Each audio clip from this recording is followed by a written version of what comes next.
Hello everyone, I am Professor Khadse JJ from late Pushpa Devi Patil Arts and Science College, Risod, Washim. This is the second lecture for BSc first year student regarding history of microbiology. So let's begin with history of microbiology. In last lecture, we have discussed about introduction to microbiology, and along with that we have also discussed about few discoveries related to microbiology and earth, and finally we have discussed the father of microbiology, that is Anton van Leeuwenhoek. Now today we will start the history of microbiology in detail. As we all know, microbiology is a branch of science which deals with the study of microorganisms, means सूक्ष्मजीवांचा अभ्यास करणे, आणि त्यासाठी लागणारा महत्त्वाचा जो component होता त्याला आपण मायक्रोस्कोप म्हणतो, त्याला सूक्ष्मदर्शिका आपण मराठीत म्हणले जाते, आणि त्याच्याच मदतीने आपण वेगवेगळे सूक्ष्मजीव हे अभ्यास करत असतो. लास्ट लेक्चरमध्ये आपण बघितलं सूक्ष्मजीव मायक्रो ऑर्गॅनिझम कुठले कुठले असतात. मग ते असू शकते bacteria, virus, algae, protozoa, fungi etcetera. त्यानंतर आपल्या सर्वांना माहीत असणं गरजेचं आहे की मायक्रो ऑर्गॅनिझम्स प्रेझेंट एव्हरीवेअर, म्हणजे सूक्ष्मजीव हे सर्व घटकांमध्ये म्हणजे पृथ्वीवरच्या सर्व मॅक्झिमम ठिकाणी ते आढळून येतात. आणि वैशिष्ट्य म्हणलं असं तर 99% we can say the bacteria are harmless to earth as well as for us. म्हणजे सहसा बॅक्टेरिया हे मानवाचा दृष्टिकोन हे हार्मफुल नाही आहेत. फक्त 1% असे काही सूक्ष्मजीव आहेत जे की फार घातक असतात. त्यामधले मग just for example typhoid causing organism, then cholera causing organism, then viruses related to viruses, smallpox, chickenpox, diarrhea causing organisms such as E. coli, typhoid, and well example of viruses, that is polio virus, hepatitis virus, and more familiar आता आपण जे बघत आहे corona virus. So these are the organisms. Very few number of organisms are harmful to human beings, but most of the organisms are not harmful to human beings. So when we discuss about the history of microbiology, जर मायक्रोबायोलॉजीचा इतिहास आपण बघितला तर मायक्रोबायोलॉजीचा इतिहास हे मुख्यतः 4 गटामध्ये विभाजन करू शकतो. Meanwhile we can say that microbiology, history of microbiology is broadly divided into 4 types or 4 groups. Number first group is discovery era, number second group is transition era, number third group is golden era, number fourth group is modern era. So let's begin with the discovery era. तर discovery एरामध्ये काय काय येते ते आपण बघणार आहेत. तर डिस्कवरी एरामध्ये आपण प्रामुख्यानं एक सायंटिस्टबद्दल आपण डिटेलमध्ये बघितलेलं आहे, ते म्हणजे अँटन व्हॅन लिओनहॉक लास्ट लेक्चरमध्ये. So Anton van Leeuwenhoek is also known as a father of microbiology, म्हणजे त्यांना मायक्रोबायोलॉजीचा जनक असं म्हणले जाते. का? Because he has developed a first simple microscope. म्हणजे जर कोणी असा प्रश्न विचारला की मायक्रोस्कोप कोणी बनवला आहे, तर जर सिम्पल मायक्रोस्कोपबद्दल प्रश्न विचारला तर simple microscope was discovered by Anton van Leeuwenhoek. आणि जर का कोणी असा प्रश्न विचारला की who has discovered the compound microscope, so compound microscope was discovered by Zachary Janssen. Okay, so this must be clear, very clear. So we will come to our point, that is discovery era. तर discovery एरामध्ये काय आहे, तर discovery एरामध्ये जे काही पण मायक्रोबायोलॉजीच्या related discoveries झालेल्या आहेत तर ते सर्व historical area, that is discovery era. त्याच्यामध्ये मग कुठून येते, right from the Aristotle. So Aristotle हे फार पुराणे आहेत. इन 1382 टू 322 सेंचुरीमधले येतं. तर त्यांचं म्हणणं काय होतं की जे लिव्हिंग ऑर्गॅनिझम्स आहेत ते लिव्हिंग ऑर्गॅनिझम्स नॉन लिव्हिंग घटकापासून बनलेले. म्हणजे जस्ट फॉर एक्झाम्पल त्यांचं असं म्हणणं होतं की जीवन हे निर्जीव वस्तूंपासूनच उभारलं गेलेलं आहे, आणि असे धोरण ठरवून देणारे, असे धोरणाचा विचार करणारे यांना आपण ॲरिस्टॉटल यांनाच आपण life from non living that is spontaneous generation थिअरीला सपोर्ट करणारे व्यक्ती असे म्हणले जाते. तर यामध्ये हिस्ट्रीमध्ये येते. आपण जर का history of microbiology that is हिस्ट्रीबद्दल जर विचार केला तर near about 800 years ago bread was to be prepared. म्हणजे 8,000 वर्षापूर्वी ब्रेड्स जे बनवत होते तर ते हे सूक्ष्मजीवांच्या मदतीनेच बनवत होते. आणि त्यानंतर जर त्याच्या अगोदर जर बघितलं तर 6,000 वर्ष अगोदर ॲसिटिक ॲसिड हे सूक्ष्मजीवांच्या मदतीने बनवल्या जात होती. त्याच्या अलीकडे जर आपण बघितलं तर 5,000 वर्षापूर्वी वाईन मेकिंगसाठी सूक्ष्मजीवांचा वापर केला जात होता. आणि हा सूक्ष्मजीव असतात यांचे बद्दलची माहिती आपल्याला देणारे खूपसे सायंटिस्ट आहेत. त्यामधलं आपण लास्ट लेक्चरमध्ये बघितलं होतं. बट आपण जर डायरेक्टली अँटन वॉन लिओनहॉककडे न येता आपण जर का मधला काळ बघितला तर त्यामध्ये पण काही सायंटिस्ट आहेत. That is a Robert Hooke. आज आपण रॉबर्ट हुकबद्दल थोडीशी चर्चा करणार आहोत. तुम्ही जर बघितलं असेल हा चार्ट जर तुम्हाला दिसत असेल तर आपण बघितलं ॲरिस्टॉटलनं म्हणलं होतं discovery that is discovery era. जर आपण डिस्कवरी एराबद्दल जर का विचार करत आहेत तर डिस्कवरी एरामध्ये ॲरिस्टॉटलनं काय म्हणलं होतं की life arose from non living organism. आणि त्याच्यानंतर 1590मध्ये हॅन्स अँड जॅकॅरी जॅन्सन्स ते डचचे होते. त्यांनी प्रथमतः कंपाऊंड मायक्रोस्कोप हे बनवला होता. म्हणजे 2 लेन्स बायनॉक्युलर म्हणजे 2 लेन्सचं त्यानं फर्स्ट कंपाऊंड मायक्रोस्कोप बनवला होता. आणि त्याचीच प्रेरणा घेऊन रॉबर्ट हुकनं पण एक मायक्रोस्कोप बनवला. ते मायक्रोस्कोप आपण डिटेलमध्ये बघणार आहे. ठीक आहे. आणि त्यानं नंतर मग जे काही पण लिव्हिंग एंटिटीज बघितले त्यांना एका बुकमध्ये लिहिलं आणि त्या बुकचं नाव आहे मायक्रोग्राफी. आपण डिटेलमध्ये बघणार आहे ते. आणि काही काळानंतर अँटन वॅन लिओनहॉक हे प्रथम असे व्यक्ती होते ज्यांनी सिम्पल मायक्रोस्कोप डिस्कवर केला त्यांनी स्वतःचा यांचीच प्रेरणा घेऊन. आणि प्रथमतः सूक्ष्मजीव हे त्यांनी ऑब्झर्व केले. म्हणजे मायक्रो ऑर्गॅनिझम त्यांनी ऑब्झर्व केले. म्हणजे जर कोणी विचारलं who has observe the first living entities that is microbial living entities so that was the Anton van Leeuwenhoek. ठीक आहे. तर आपण वेळ न घालवता आपण डायरेक्टली रॉबर्ट हुक जे की डिस्कवरी एरामध्ये पण येतात तर रॉबर्ट हुकबद्दल आपण डिटेलमध्ये माहिती घेणार आहे. तर आपण जर याला इमेजकडे चांगलं बघितलं तर हे एक प्रकारचं मायक्रोस्कोप आहे. ठीक आहे. जे की रॉबर्ट हुकनं डिस्कवरीसाठी म्हणजे जेवढे पण काही लाईव्ह एंटिटीज फॉर्म आहेत ठीक आहे जे लिव्हिंग मॅटर्स आहेत तर हे लिव्हिंग मॅटर्स मुख्यतः रॉबर्ट हुकनं अशा मायक्रोस्कोप म्हणजे ह्या मायक्रोस्कोप थ्रू बघितलेले आहे. यामध्ये 2 लेन्सेस आहेत. कुठं आहेत ते दाखवतो आणि स्पेसिमेन ठेवायची पण जागा. तर अशा प्रकारचा मायक्रोस्कोप हे रॉबर्ट हुकनं डेव्हलप केलता स्वतःच्या अभ्यासासाठी. आणि त्यांनी ह्याच मायक्रोस्कोपच्या मदतीने खूपसे लिव्हिंग ऑर्गॅनिझम्सला बघितले. ठीक आहे. रॉबर्ट हुकनं सेल डिस्कवर केली. असं सेल सर्वप्रथम कोणी बघितली तर रॉबर्ट हुकनं असं म्हटलं जाते from a cork of a bark. म्हणजे आपण काय म्हणतो ते कॉक एक ते झाकण असते ना लाकडाचं ठीक आहे जे की बाटलीमध्ये फिट केलं जाते. तर त्याला त्यांनी झूम करून बघितलं तर त्यामध्ये सेलला एक स्ट्रक्चर दिसलंय म्हणजे ते कंपार्टमेंट. आणि त्यालाच त्यांना मायक्रोग्राफी या नावाच्या बुकमध्ये त्यांना पब्लिश केलं. आणि तिथून नंतर मग सेलची डिस्कवरी झाली. सेल काय असते पेशी काय असते याची डिस्कवरी झाली.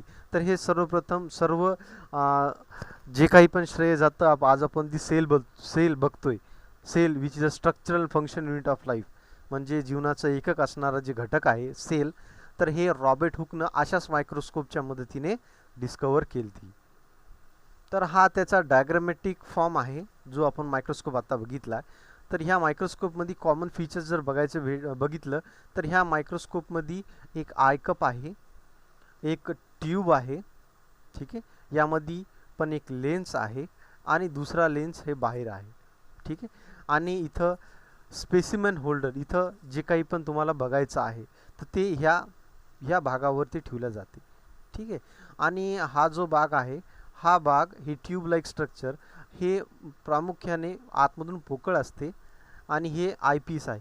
तर हे पोकळ जे असते याच्या थ्रू कंटिन्युअसली जे लाईट रेस आहेत ते इथून तुम्हाला डायरेक्टली तुमच्या डोळ्यामध्ये जात होते. ठीक आहे. याची जी कवरिंग जर तुम्ही बघितली तर ही जी कवरिंग होती ही कवरिंग होती लेदरची, चमड्याची आणि वूडची, म्हणजे लाकडापासून हा बनवलेला होता. ठीक आहे. आणि याच्यावर चमड्याची रॅपिंग होती. ठीक आहे. आणि इथं फोकसिंग स्क्रू म्हणजे याला फोकस ऑब्जेक्टवर फोकस म्हणजे ह्या जागेवर फोकस करण्यासाठी काही स्क्रूचे पार्ट्स होते. त्याला आपण कमी जास्त लहान कमी जास्त करण्यासाठी व्यवस्थित ट्यूबला सेट करण्यासाठी याचं महत्त्वाचं होतं. एक वॉटर फ्लास्क होतं, एक ऑइल लॅम्प होता, दिवा आणि एक लेन्स होता. याला जर का आपण ह्या इमेजमध्ये बघितलं तर चांगलं आहे बघा. हे एक लॅम्प होता इथं ठेवलेला, इथं पण एक मिरर, इथं पण एक मिरर, इथं लेन्स आणि याच्या थ्रू ही किरण इथं पडणार स्पेसिमन थ्रू डायरेक्टली आईजमध्ये. अशा प्रकारचा तो मायक्रोस्कोप होता, तो रॉबर्ट हुकचा होता. आणि याच्याच मदतीने त्यांनी खूपसे लिव्हिंग एंटिटीजला बघितलं होतं. त्यानंतर आतापर्यंत आपण बघितलं आहे डिस्कवरी एरा. आणि डिस्कवरी एरामध्ये काही सायंटिस्टचे नावं आपण जे बघितले होते तर त्यामध्ये ॲरिस्टॉटल पण आलते आणि सोबतच रॉबर्ट हुक पण आले. आणि त्यानंतर आपण अँटन व्हॅन लियनहॉकला पण बघितलेलं आहे. तर आपण हे जे हिस्ट्रीचे डिवायडेशन केलेले आहेत म्हणजे हिस्ट्रीला 4 टप्प्यामध्ये पाडलेलं आहे. त्याच्यामध्ये डिस्कवरी याच्यामध्ये जेवढे पण काही सायंटिस्ट आहेत ट्रान्स एराच्या समोरचे. आता ट्रान्स एरामध्ये काय ते spontaneous generation that is controversy or spontaneous generation. Trans era म्हणजे असा पिरियड ज्यामध्ये सायंटिस्ट लोक याला ह्या गोष्टीची कल्पना नव्हती की लाईफ काय आहे, एक्झॅक्टली लाईफ काय आहे आणि ती कुठून अरोज होती. आणि त्यावरच हे पूर्ण सायंटिस्ट एक साधारणतः 150 ते 200 वर्ष कंटिन्युअसली त्यावर टीका करत राहिले, कंटिन्युअसली त्याच्यावर संशोधन करत राहिले आणि प्रत्येकजण आपली आपली एक बाजू मांडत राहिले.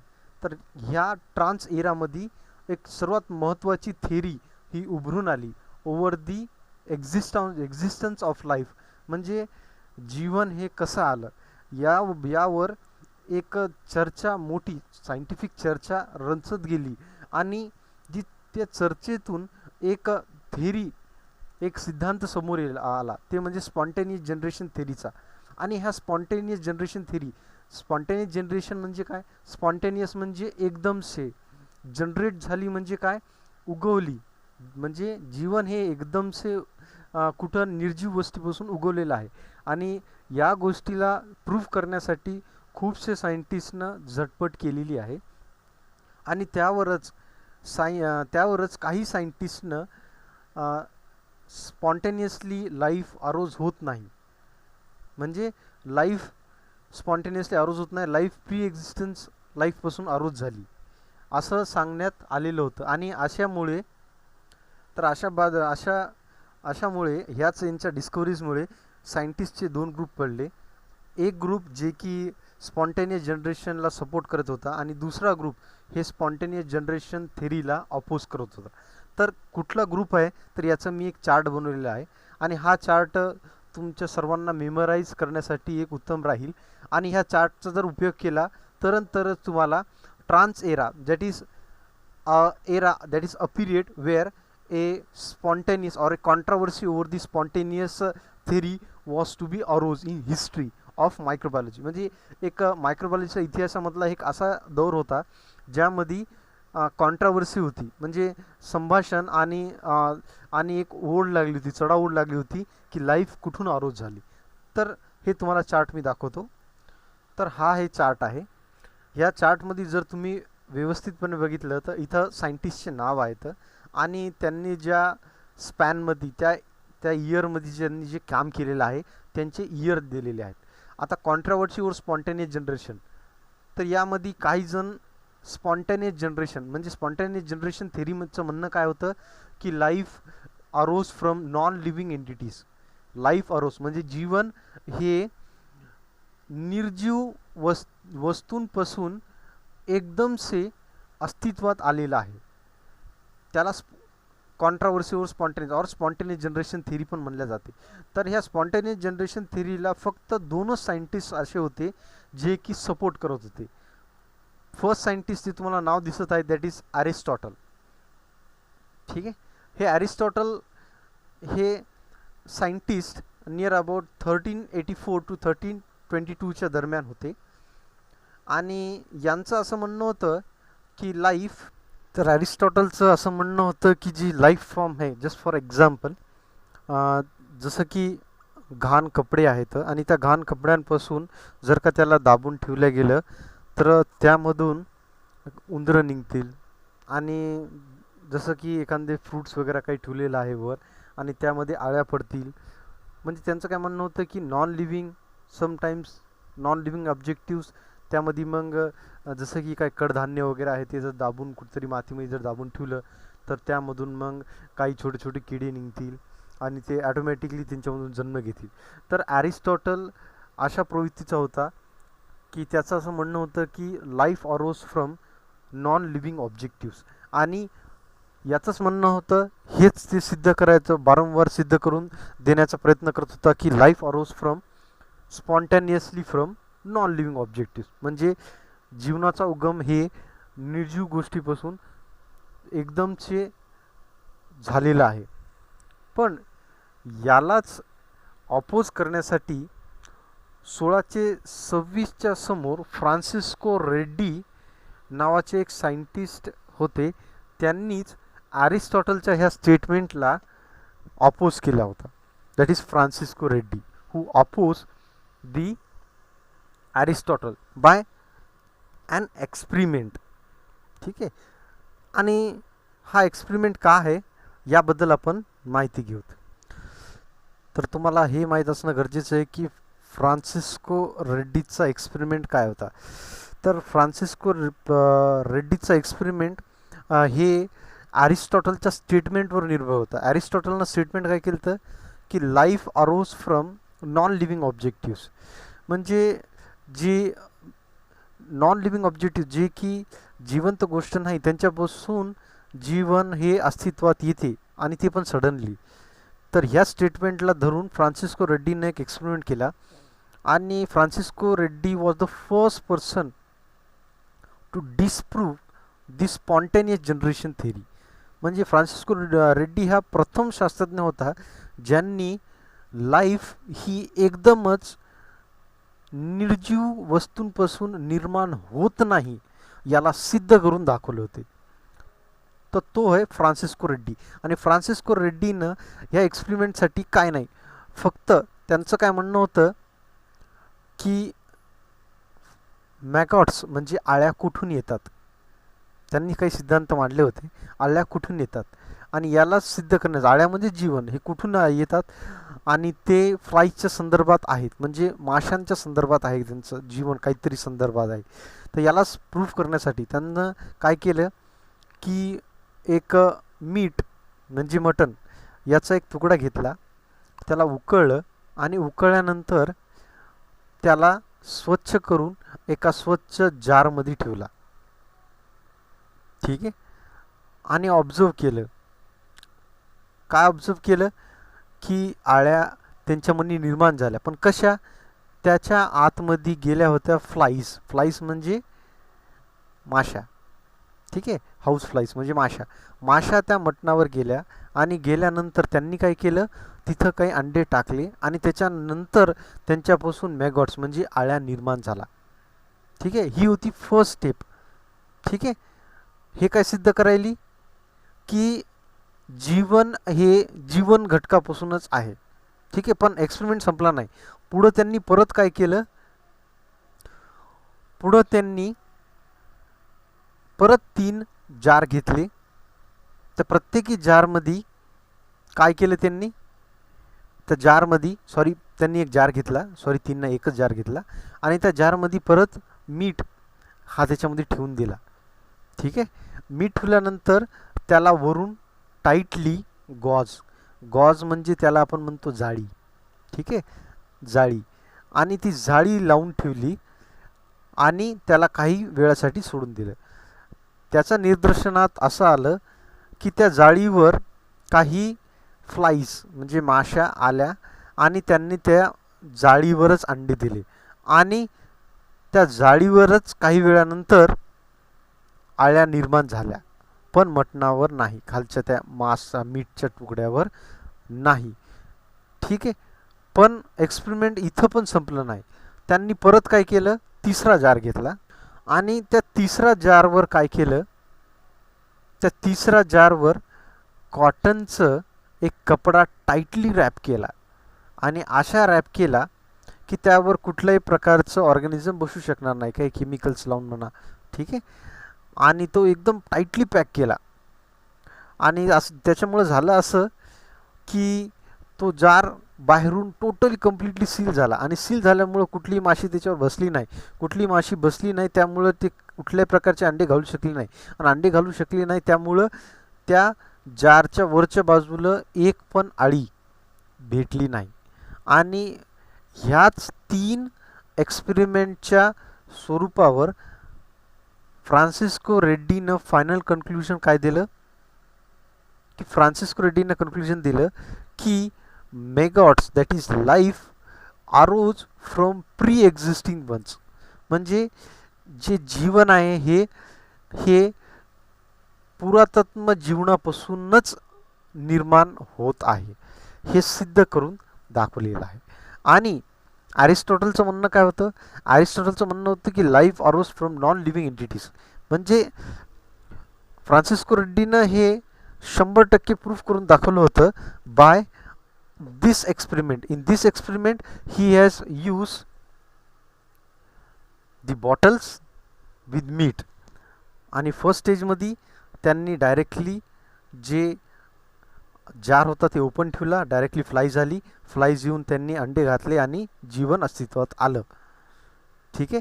पण यांनाच कन्फर्मेशन करण्यासाठी परत त्यांनी गॉज टाकला, गॉज म्हणजे जाळी टाकली आणि त्या जाळीवर माशा बसून त्यांनी अंडे दिले आणि त्या जाळीवरच मॅगॉट्स लाईफ अपीयर आली. म्हणजे काय, मीठ खाली आहे, नॉन लिव्हिंग एंटिटीज खाली आहे इथं आणि लिव्हिंग एंटिटीज वर म्हणजे मेगॉट्स आळ्या वर अस्तित्व झाले. म्हणजे इथं आणि इथं याचा संबंधच नाही आला. आणि दुसऱ्या याच्यात अंडे घातलेच नाही म्हणून मॅगॉट्स आलेच नाही. म्हणजे हे जर सिद्धच करू शकणार की life exist from non living entities. आणि त्यामुळे फ्रान्सिस्को रेड्डी हे स्पॉन्टॅनियस जनरेशन थेरीला कम्प्लिटली अपोज केलं. आणि अशा प्रकारे आपण ट्रान्स एरामध्ये जे कॉन्ट्रावर्सी ओव्हर स्पॉन्टॅनियस जनरेशन यावर आपण एक नजर टाकली. आणि त्यामधले जे 2 सायंटिस्ट होते, नंबर फर्स्ट ॲरिस्टॉटल, त्यांचं असं म्हणणं होतं की life arose from non living objectives. ते स्पॉन्टॅनियस जनरेशन थेरीला सपोर्ट करत होते आणि त्यांनाच अपोज केलं आहे कोणी, फ्रान्सिस्को रेड्डीनी. आणि फ्रान्सिस्को रेड्डी हे प्रथम सायंटिस्ट होते ज्यांनी हे प्रूव्ह करून दिलं की life does not arose spontaneously, life always arose from preexisting life. आणि अशा प्रकारे आपण ॲरिस्टॉटल युनिट नंबर फर्स्टमधले ॲरिस्टॉटल आणि फ्रान्सिस्को रेड्डीचं कॉन्ट्रावर्सी ओव्हर स्पॉन्टेनियस जनरेशन हे बघितलेलं आहे. यानंतर आपण next that is Lazzaro Spallanzani आणि अदर काही सायंटिस्ट येणार आहेत, ते आपण नेक्स्ट लेक्चरमध्ये बघू. So thank you.